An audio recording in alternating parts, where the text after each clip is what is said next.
What's up, everybody? Anthony Cosenza here with the Orange and Black Insider Bengals podcast, part of the Cincy Jungle Podcast Network, coming at you on this, soundbite-filled, headline-filled beginning of the week here. I mean, it's there's a lot of headlines about the Bengals quarterback, about the Bengals team, and all kinds of different things. So we're going to get to a lot of those. We've prettied up and done some different things on this episode. We're going to try some things out, see if you like a little bit. I don't want to say new format per se, but a couple of different things that we've got here going for you.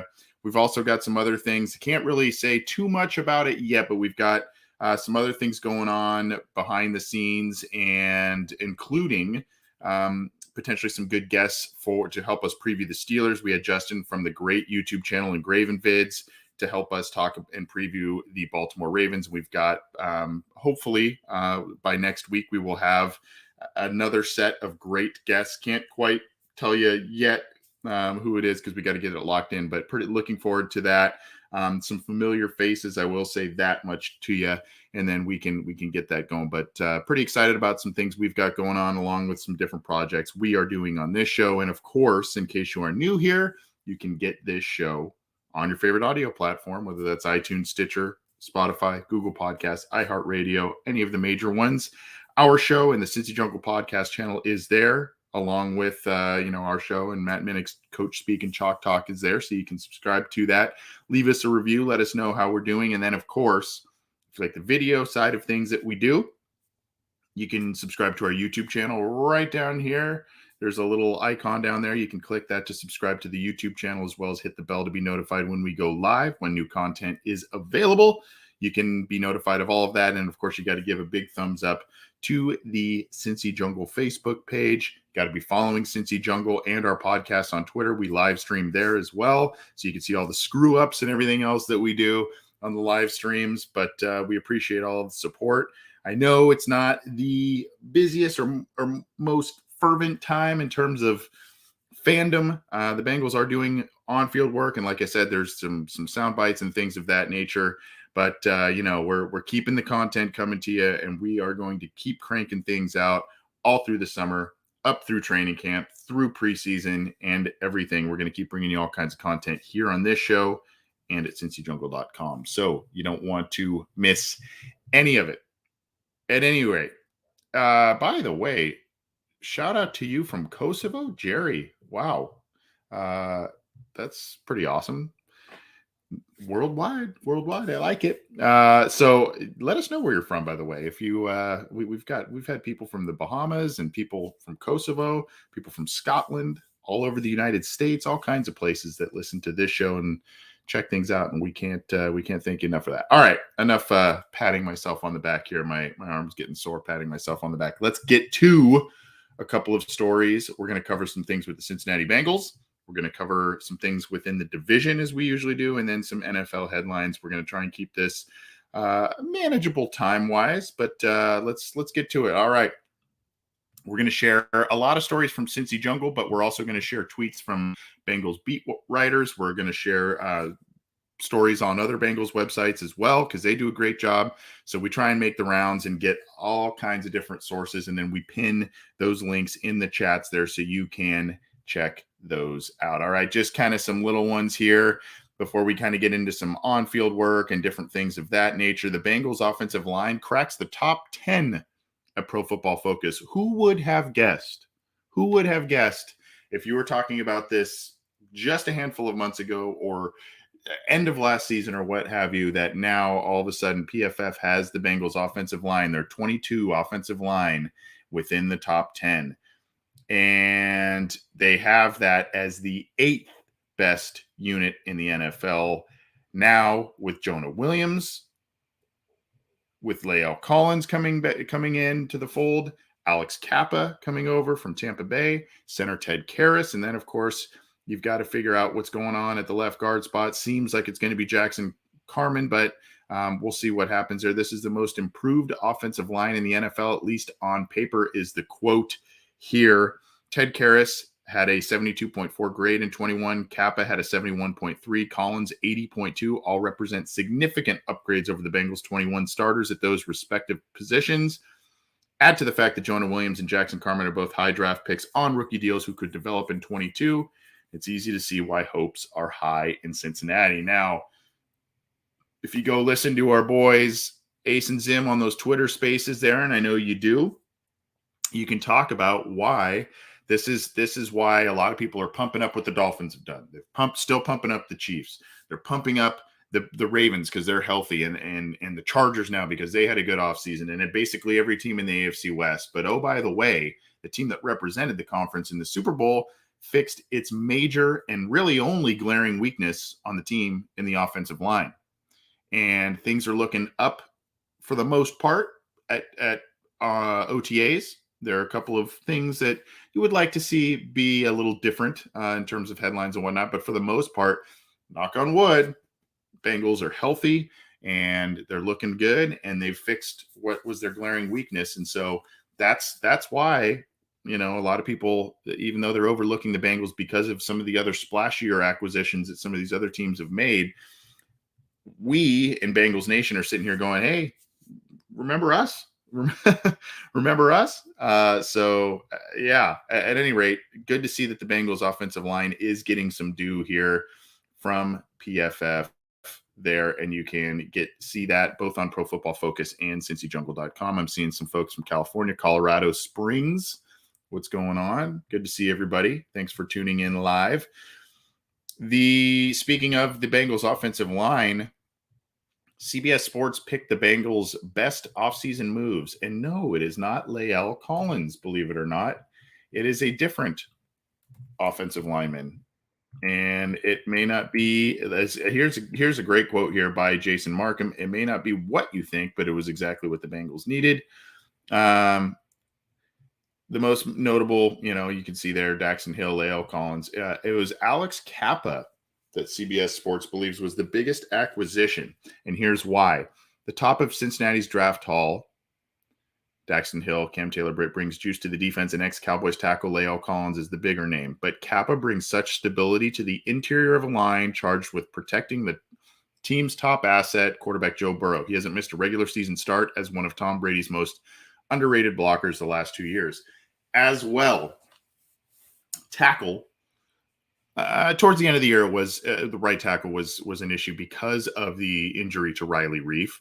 But tackle throughout much of the season was not the issue so much as the interior of the offensive line last year. So I think this is maybe why they're talking about this being Alex Kappa being the guy that is the biggest acquisition or the most important acquisition for the Bengals here in an offseason full of a lot of, that they're not – it's not bringing in a quarterback or a wide receiver or what have you like the last couple of off seasons, but in a year where there's a lot of big names coming to the Bengals, again, by the way, keeping Jesse Bates on a franchise tag, so to speak, and all of that, they tab Alex Kappa here as the biggest acquisition in the Bengals offseason so far this year. And I did pin that in the live chat here, so you can check that out on CincyJungle.com. All right, let's cruise over to Bengals.com. This is from the man, the myth, the legend, Mr. Jeff Hobson, talking about Chris Sims. Now, Chris Sims is a guy who does a lot of stuff on NBC Sports and Pro Football Talk, and he kind of, I don't know if stirs the pot is the right word, but sometimes he says some things. And in some lists that he makes, he doesn't make a lot of friends sometimes, or sometimes he makes a lot of friends, and other groups don't really dig what he's doing. But here's by the way, I will pin this in the live chats as well. The article title: NBC Sims makes a list and checks it twice. I love Jeff Hobson's article titles. I love it. NBC Sims makes a list and checks it twice with Burrow and Chase. He does the top 40 NFL quarterbacks, and he goes through that. And he has been really high on the Bengals and Joe Burrow. And he thinks that Joe Burrow is in the top 4, being with him, Patrick Mahomes, Josh Allen, and Justin Herbert. And they all have him and those 4, Chris Sims has those 4 ahead of Aaron Rodgers, who is at number 5. So you can see how some of that stuff can ruffle some feathers, as well as Tom Brady and all of that. So, there's stuff that he puts out there that, is a little unconventional, I guess is a good word. And maybe that's why people, take notice of it. But a lot of times this is actually, he's got some good knowledge on the quarterbacks, obviously playing the position in college and pros. His father was, a Super Bowl winning quarterback as well. So, he knows quite a bit about pro football quarterback play. And then this article goes on and it's an interview kind of with Jeff Hobson and Chris Sims. Really cool article. I recommend you check out all of it. But, talking about the Super Bowl, and then he's got, you see aggressive is a quote. Those 4 quarterbacks, it's never, oh, he's kind of open, I'll take the check down. Never. It's always aggressive. It puts tremendous pressure on the defense, and they make you defend the whole field. Totally accurate statement there. And he's really high on Jamar Chase as well in terms of his rankings. So go read that article if you have not yet. Pretty interesting. Sims, obviously a very intriguing and interesting, engaging personality on his podcast and whatnot. So go check that out, and be sure to check out his podcast with the rankings with the quarterbacks and all of that. Really, really good stuff there. And the link is provided in the Facebook and YouTube chats there. Okay. Speaking of Joey B, top 4, I guess, in the eyes of Chris Sims. This is another here. This is from John Sheeran, my co-host, Joe Burrow and Joe Namath. Peter King backs the comparison. And I like what my guy John said here. Broadway Joe and Joe Shiesty. And you can see there's the link in the live chat for you there. Okay. Where is the parallel here? Where is this coming from? And you can see here, Burrow took the number 12 spot of NFL columnist Peter King, his most influential NFL people, the top 22 most influential people. And you can see here, in today's sporting/social landscape, it's almost as important to be groovy as it is to be good. And Joe Burrow is Joe Cool in leading the formerly woebegone Bengals to the Super Bowl last year. Gotta love Peter King. He's got to get that little dig in there from his days from covering the team. Burrow not only became a top-tier quarterback, but a major influencer. Or, as the New York Times said during the playoffs last February, the Bengals quarterback has achieved a crossover appeal that has inspired Joe Namath comparisons. The reason why I think Burrow has a shot to the top of NFL quarterback ratings is not only his ability and his Gen Z appealing fashion sense, but also his attitude. He really has some Namath in him, the ability to play like the ultimate tough guy, and at the same time, having an I could care less what you think of me attitude. He doesn't get nervous or tight in big moments. And if his line could have blocked Aaron Donald down the stretch of Super Bowl 56, he would have had the time to win it. Whether he would have made the plays necessary to win, that would have been on him, but he just didn't have enough time. So interesting stuff there. And of course, Joe Namath's a little polarizing in a lot of different ways. I mean, he's a guy, when you look at the stats and whatnot, it's not anything that pops out at you. And actually, he turned the ball over a lot. And, there's a lot of kind of just, I don't know if pedestrian's the right word, but what he did is win, and he won in big games, big moments that were iconic NFL games. And so obviously Burrow's the winner. Burrow is not the guy that, he obviously has outstanding statistics so far in his career. So, I mean, there are a lot of parallels there though. And it's the way they carry themselves and the bravado and all that kind of stuff. But obviously Burrow has a little ways to go to, carve his, I don't know if you'd put Joe Namath on a Mount Rushmore of NFL quarterbacks, but really Joe Namath wasn't the most talented guy, but he was the guy that won a lot of important games and was an important figure in the league for a lot of different reasons. And I always remember, for those who were kind of my age, I always remember an old Simpsons episode where it was, they were talking about Johnny Unitas and Joe Namath, and how Johnny Unitas was the crew cut guy, and he was, the real buttoned up guy, and Namath had the long flowing mane, and he wore the the fur coats and all that kind of stuff. And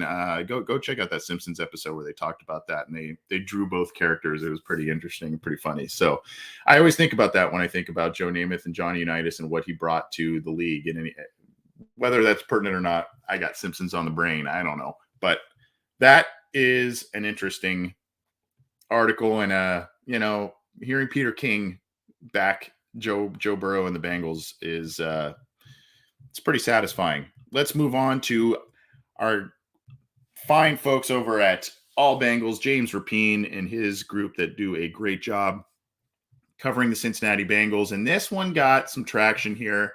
A lot of people have been talking about this one, and I will put the link in the live chats for you here. This is, again, on allbengals.com. Odell Beckham Jr. praises Joe Burrow, makes interesting comment about the star quarterback, and it was just 2 words, the one. And the post was on Instagram, I believe, and there was, Joe Burrow at practice, and it shows him kind of doing something at the line of scrimmage, and the quote that Joe Burrow put with the picture was, "My spidey sense is starting to tingle a bit." And then Odell Beckham Jr., who, oh, by the way, has yet to sign with a team in free agency after beating the Bengals in the Super Bowl and getting hurt in that game. Odell just writes the one. Now, there's a lot of parallels here because, obviously both of them went to LSU. I mean, they faced each other last year, the whole deal. So, I mean, you can kind of maybe try and connect some dots here, but I don't think this means that Odell Beckham Jr. is going to become a Cincinnati Bengal by any means, but a lot of people are taking this one little comment on a social media post and running with it. And so I don't know exactly what to make of it, except for the guys know each other and they're just friends kind of maybe commenting on each other's posts, but something to take note of, especially with OBJ not signing with the team and the Bengals conceivably needing a wide receiver 4. I do not think OBJ would come to the Bengals on a wide receiver 4 type of designation, but I guess stranger things have happened. And when you go ring chasing, potentially, your pride gets checked at the door sometimes. So maybe that's something that he would be willing to do coming off an injury there. I don't know. We'll see. But kind of made some headlines here as we continue on the Joey B kind of week, it seems, this week. All right. The Bengals running backs. This is kind of a polarizing topic, or again, this is also the time of year of arbitrary rankings and all of that. But PFF, as much as we like to see that the Bengals offensive line was ranked 8th in their metrics or their rankings, they ranked the Bengals backfield 14th. Now, I can understand this because on one hand, you've got Joe Mixon coming off of a career year. You've got, Samaje Perine is a guy that can do some things and helps out the Bengals, has helped out the Bengals in a number of different ways, had a big touchdown against the Chiefs in the postseason there. But, there's also the question of what is Chris Evans' role going to be this year? And is he going to get significantly more touches? Is he kind of going to be the de facto wide receiver 4 in some ways and in some packages? We will see. But here's the quote here. Joe Mixon had the best season of his career last year in Cincinnati, ending the year ranked 2nd among all running backs and offensive snaps to go along with a career high 82.1 PFF rushing grade. Perine fills in behind him as a middle-of-the-road number 2 option who notably took an important 3rd and 1 carry in the Super Bowl. This past year's draft selection, Chris Evans did show some promise as a receiver, 82.3 PFF grade. Receiving grade in limited action in 21. I'm tending to think that Evans' role is going to be changing. And if you tuned into an episode we did a couple weeks ago, one of the Remember Whens I did in that segment was about how Giovanni Bernard in his first 2-3 years was basically even as a guy who got limited touches behind Ben Jarvis, Green Ellis, and others, he was always a 1,000 yard from scrimmage kind of guy. Now he was the number 2 back. Perine conceivably is the number 2 back this year, but I'm curious to see just how the Bengals are going to get Evans on the field, because when he touched the ball, he was pretty electric for the most part. Was a chain mover, did some things as a kick returner at the end of the year, and a guy that obviously can catch the ball well. So very interested to see how this shakes out. But PFF has the Bengals sporting the 14th best running back crew in the league. Let's keep going here and let's talk a little bit about on-field stuff and some sights, some sounds, all that kind of stuff. Tyson Anderson, the Bengals' day 3 pick, is impressing with his confidence and football IQ. And this is from Aaron Gershon on CincyJungle.com, rather. That is pinned in the live chat for you. And here is the report from JeffHobson.com. Quote, in a special teams meeting on one of the first couple of days, Anderson was put in position where he was extremely confident with what he was saying and was right. Bengals head coach Zach Taylor said to Jeff Hobson, or to the Bengals media, Darren likes to put a lot of pressure on those guys. And are you confident or are you second guessing yourself? And he stood out that way, and that way meaning he was confident and he was right in terms of what he was doing. Obviously, Anderson was a guy that the Bengals liked for a lot of different reasons, which includes the athletic profile and the on-field smarts, leadership, all that kind of stuff. Kind of the standards that Zach Taylor has set in a lot of different ways. High athletic profiles, good locker room guys that come from, high academic backgrounds and whatnot. So these are, you can see there the 4.36 40-yard dash from a guy that you get on day 3 that's got some good size. He will be starting out on special teams. That's, no doubt about that. But obviously with the Jesse Bates thing in flux, that's got to be something that you think about and keep in the back of your mind in terms of how much will he rotate in on the back end of the defense there early on as a rookie. So we'll see. Now we're going to get to a couple of different things. One is I'll just queue up this because we're doing a little something different here. We're going to have a soundbite of the week, which if you've been part of this show before, you've heard us talk about sound bites of the week. We've given you some of that. So we've got one of those for you. And then we've got a tweet of the week because we reference Twitter. We reference these great beat writers a lot that cover this team so well. And so we want to shout them out and also kind of nominate, hey, this is a high quality tweet or a tweet we like the best for one reason or another. But speaking of the great beat writers, this is a tweet from Ben Baby. And this was with Joe Burrow coming into the locker room and spending some time with the media on Tuesday afternoon, talking all kinds of different items and all kinds of different things when he was speaking to the media. And we heard great questions and answers to those questions from people like Ben Baby. And you got to go follow him at Ben_Baby, from Mike Petralia at TRAGS. I mentioned James Rapine at James_Rapine. You got to go be following him as well. Laurel Failer, Caleb Noe, all of these great beat writers that do great work for the Bengals. We can't thank them enough for all the stuff that they give us to talk about and relay some of the things coming from practice, coming from the locker room and whatnot. So Ben Baby, here's the tweet here, though.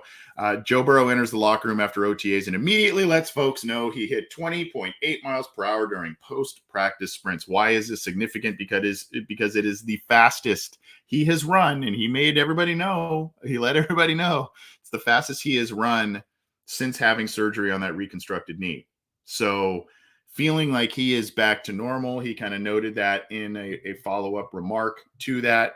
So feeling like he is back to normal, feeling like he is kind of his old self there, and you gotta like that. So I'm going to abbreviate the soundbite of the week because I don't really want to have people get upset with me by using media and whatnot, and I want to make sure that the proper people go get the clicks. The proper people who supply us with this go get the clicks.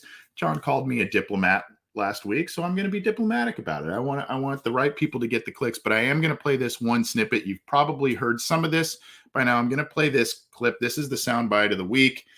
It is, and I'll get to it in a sec, but it is Joe Burrow talking about Jesse Bates and his value to the team. I'm going to play the whole clip's about 1:30, and you hear questions from Mike Petraglia, James Rapine, I believe Ben Baby as well in the entire clip. This is just kind of asked about Jesse Bates. So I'm going to play about 20 seconds of the entire clip. You got to go to Caleb Noe's Twitter account. You got to go to Ben Baby's Twitter account, Mike Petraglia's account to go hear the full soundbite. But I'm going to give you one part of it here.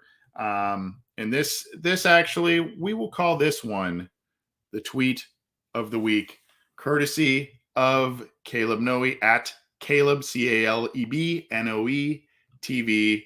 And we've got something pretty to intro it.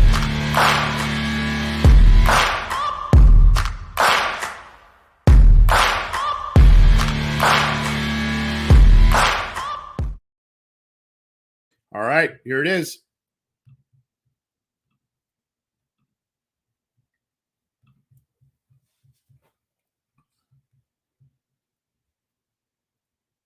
Jesse's a big part of this team, and you can put a price tag on what he does on the field, but I don't think you can on what he does in the locker room.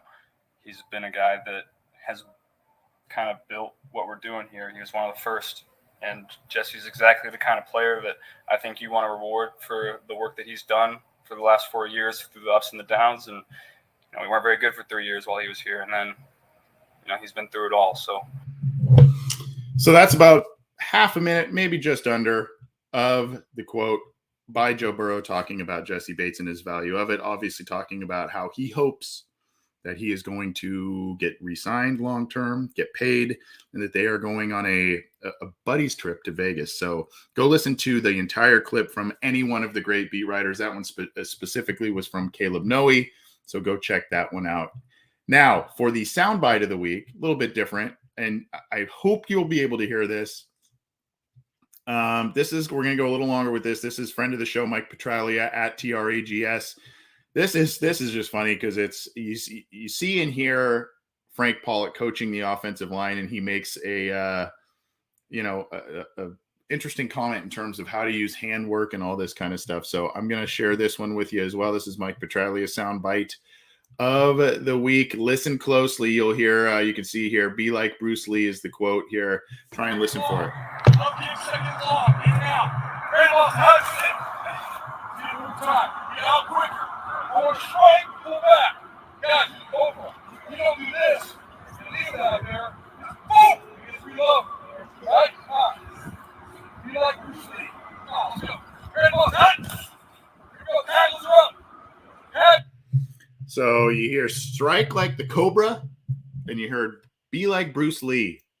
Gotta love Coach Pollock. He's the man. Gotta love Coach Pollock. So those are the sound bites of the week and the tweet of the week there from Bengals Media. You gotta like that stuff. Go follow those great beat writers and listen to the entire Joe Burrow quote and the press conference. You can find that on Bengals.com, etc. But wanted to share at least a tidbit of it with you on this episode for the tweet of the week and the soundbite of the week. All right, let's keep talking Joey B. There's a lot of it, so let's keep talking Joe Burrow. Joe Burrow reportedly lands the cover, and this is on Bengals Wire.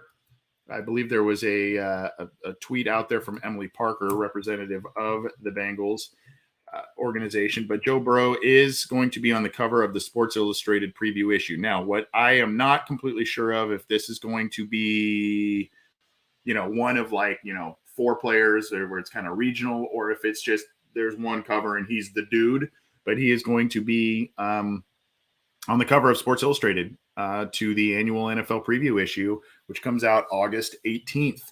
And you can see here, it was Emily Parker showing that. And there was some stuff coming out about Media Day that, if you saw the Bengals Instagram accounts and all kinds of different things, there were some really cool graphics, really cool images that they put out there. I noted that Chris Sims was on the premises talking with Jeff Hobson and others. So, this was this week or these past few days, people have been kind of spending some time around the organization, some time around the facilities, talking with players and media members and whatnot. So go check out that story on Bengals Wire. Chris Rowling does a great job over at Bengals Wire as well. But looks like Joe Burrow is going to be the cover boy of SI's annual NFL preview issue. So definitely got to go pick yourself up a copy of that pretty cool stuff. All right, let's transition now into the AFC North, and then we'll do a couple of the NFL, and then we are out of here. So I feel like a lot of folks maybe have forgotten that Brian Flores is now with the Pittsburgh Steelers. You know, he was surprisingly fired from the Miami Dolphins. They started off really poor last year and then came surging at the end of the year. A lot of people felt that he deserved, another year to see what especially now with the additions they made this offseason. But you can see here he is now a defensive assistant, in case you forgot about that. And players have been singing Brian Flores' praises and loving what the new senior defensive assistant linebackers coach has brought to the team. He said, "I'm excited to be in Pittsburgh, working with these coaches, players, and people in this organization." He calls himself demanding.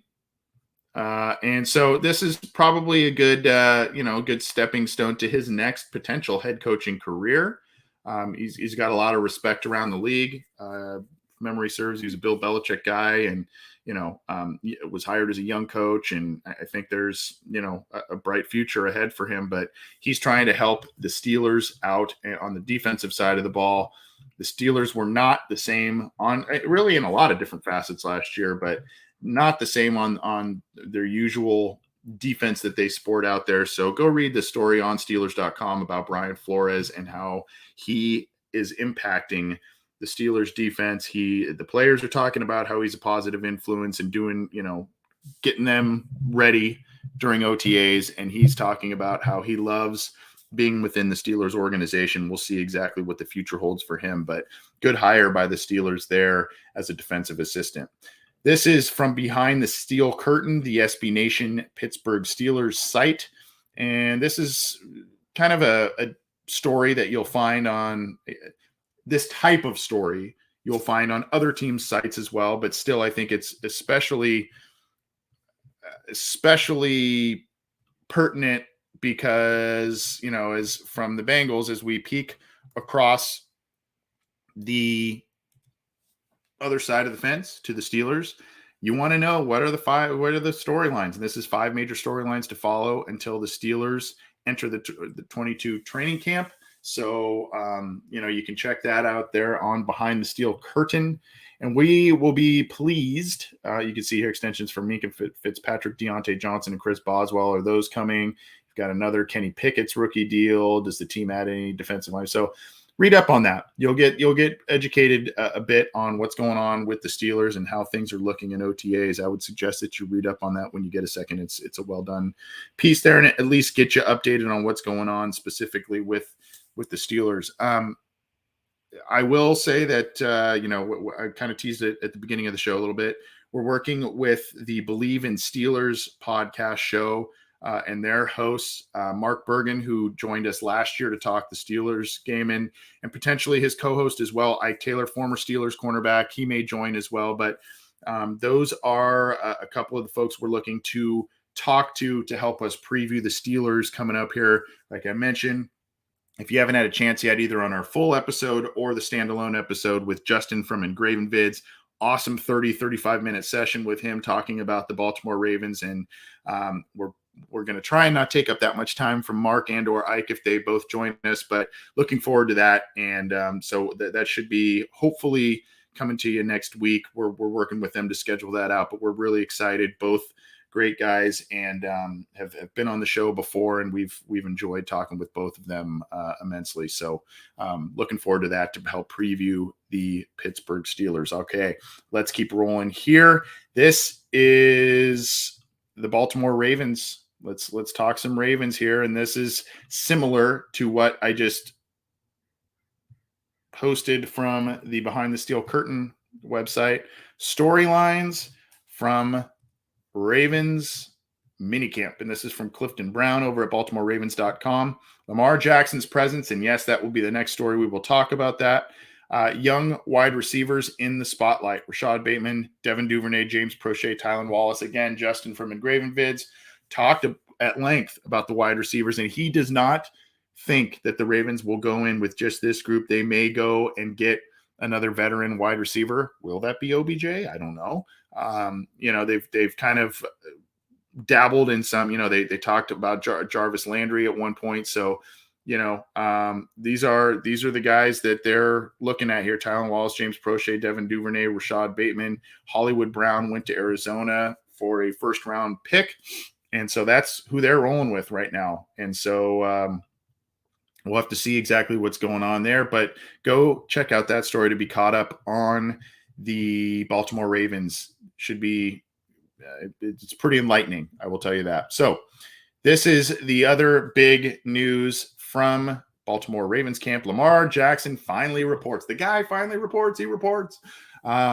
No, it's not. I think a lot of us thought it wasn't that big of a deal, but obviously a guy who is trying to, work out a new contract situation, and he, Harbaugh kind of didn't really talk about it that much, but you can see here, the players are excited to have Lamar Jackson back, but he, you go around Lamar Jackson, these are a lot of tweets and Instagram pictures and all kinds of different things, but he is back at camp, and a lot of the players are excited about it. So Lamar Jackson did report to camp at OTAs. He was absent for the first part of them, and so now he is back, and everything for now is hunky-dory in Baltimore now that their quarterback is back and hanging out with the team, I guess. Now, on to the Cleveland Browns, and I don't like to talk at length about this kind of stuff just because I try and, I don't know, keep positive and talk about, just different things, largely try to talk about football. But, it's hard to talk about the Cleveland Browns and hard to talk about their quarterback without mentioning the situation that he has put himself in, or however you would like to label that. But here, this is on CBS Sports here. Unfortunately, there are new lawsuits and new things popping up for Deshaun Watson. And now what comes of that, we will see. But you can see here, he addresses the new lawsuits and potential NFL suspension. Quote, "I just want to clear my name," is what he said in it. He fielded questions on Tuesday for the first time in more than 2 months. So, and of course, those questions that were asked of him 2 months ago when he was introduced as the Browns quarterback, I believe was the last time, there was not a lot talked about on this side of things.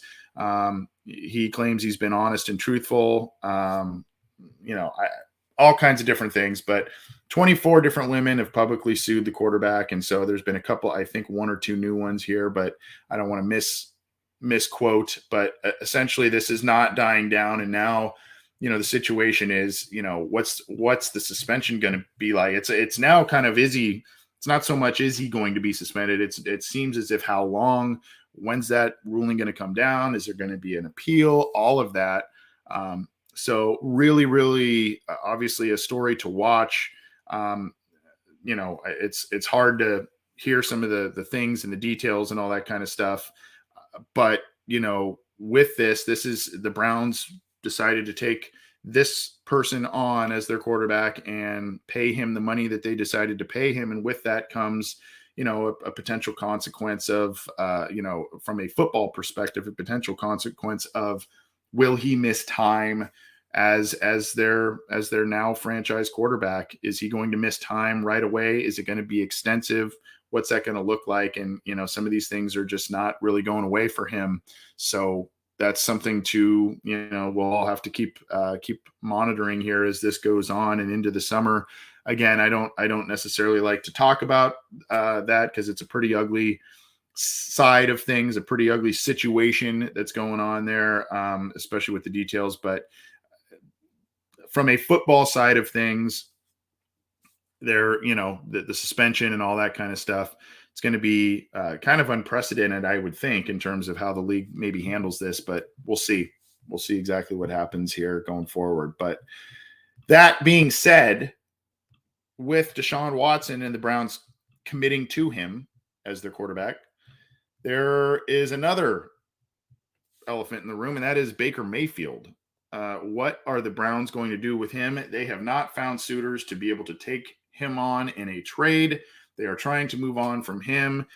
I don't know. I don't even know if they're really, I would say they're trying to do right by him by trying to get him somewhere before training camp, but really the way they've handled this whole thing, they have not tried to do right by Baker Mayfield. So as of now, the Browns and the Panthers are discussing Baker Mayfield. The Panthers, kind of in quarterback limbo themselves, drafted Matt Corral, and, Sam Darnold situation last year didn't really work out great for him. It started off nicely, and then it just kind of devolved there. But these are the tweets from Jonathan Jones. As mini camps begin today for the Browns and the Panthers, trade talks between the teams continue surrounding quarterback Baker Mayfield. Per sources, the main issue remains Mayfield's salary and how much or how little teams will pay for him. There's urgency on Carolina's side to execute the deal soon so Mayfield can get some time in minicamp. That's what I was just saying earlier.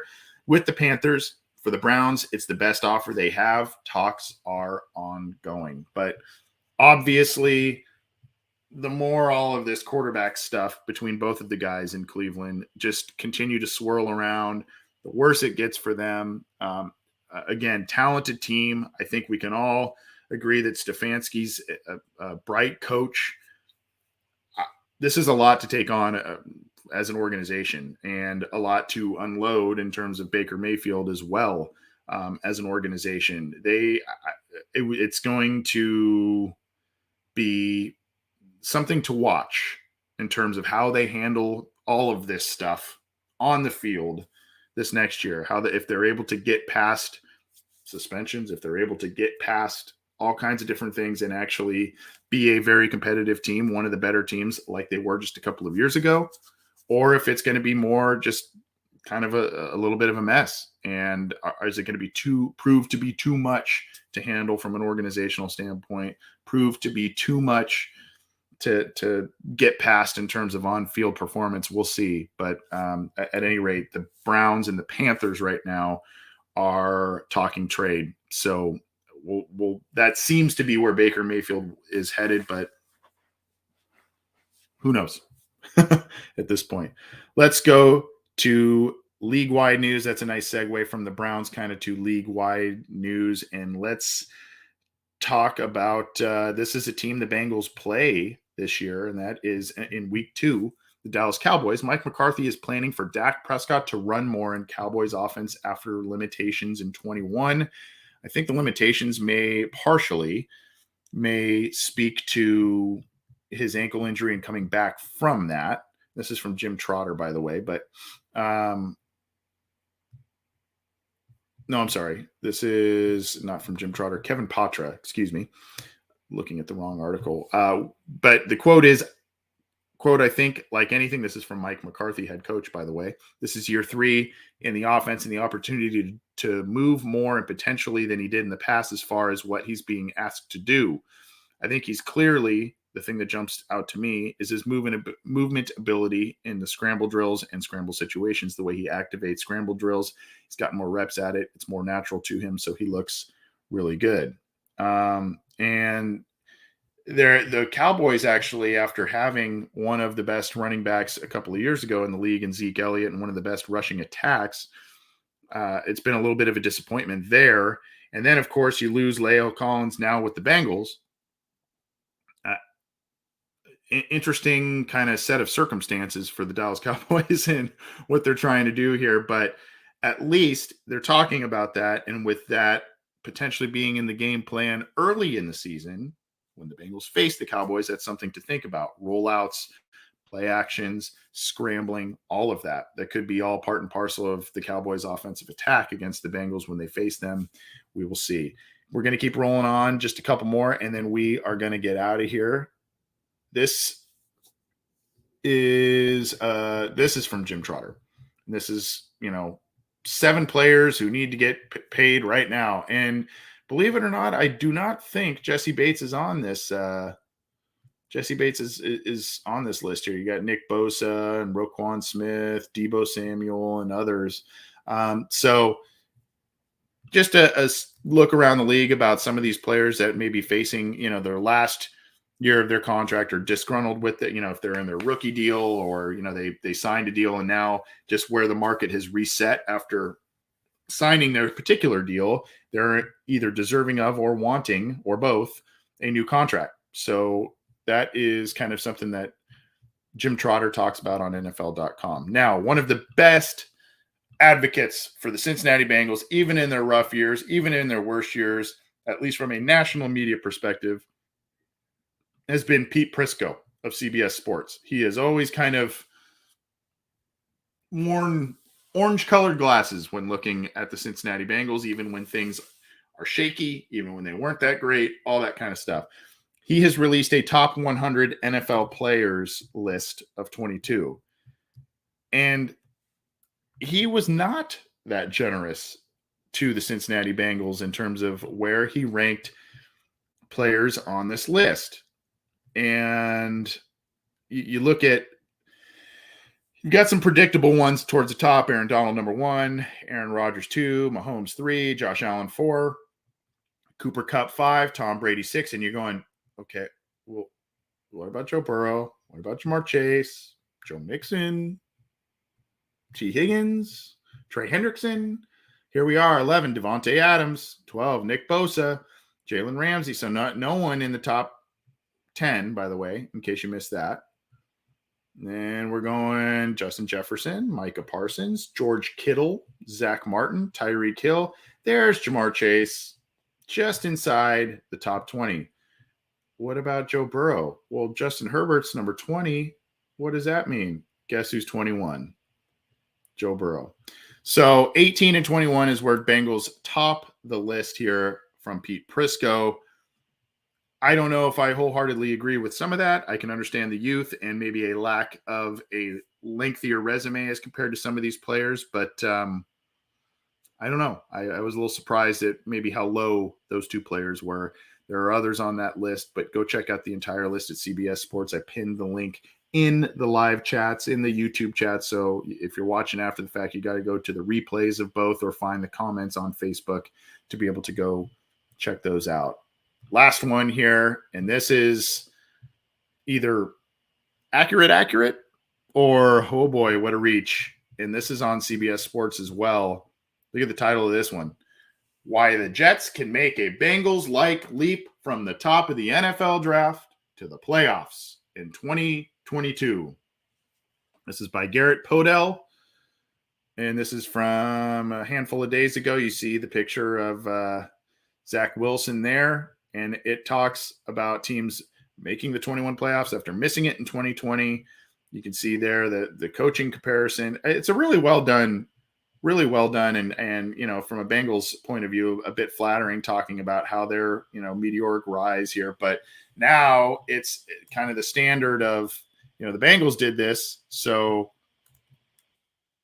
that is, you know, this is why the Jets can do it. Now you look at also, you know, the fact that they brought in CJ Uzomah, a big catalyst, at least in terms of locker room. Yes, on-field play too, but, you know, they bring in CJ Uzomah, they bring in other tight ends. They've got this young team. Potentially, they feel like they've got the right coach here, so that's why they feel that way. But there's an in-depth look at that, and a very, you know, it's a good one. I don't know how strong of an argument it truly is. We'll see.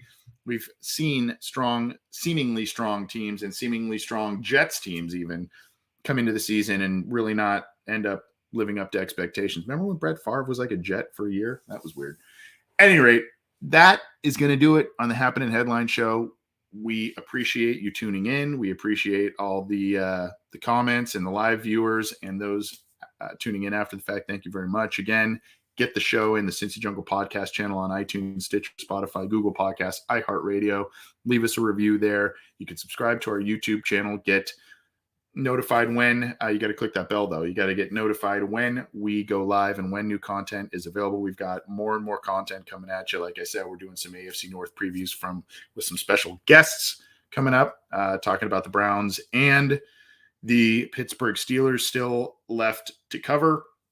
We've got interviews. We've got all kinds of different stuff coming on our show and the podcast channel. So you won't want to miss it. And you got to keep it to cincyjungle.com for news, opinions, analysis, all of that. Of course, go follow all of the great beat writers that cover the Cincinnati Bengals. We reference many of those in this show, but always go give them a follow. Go give them their rightful clicks and all of the great stuff they post on Twitter and whatnot. You got to go check it out. thanks everybody. Take care. We'll be back with our big show later this week. So check that out with John and myself, and we will see you then. Take care.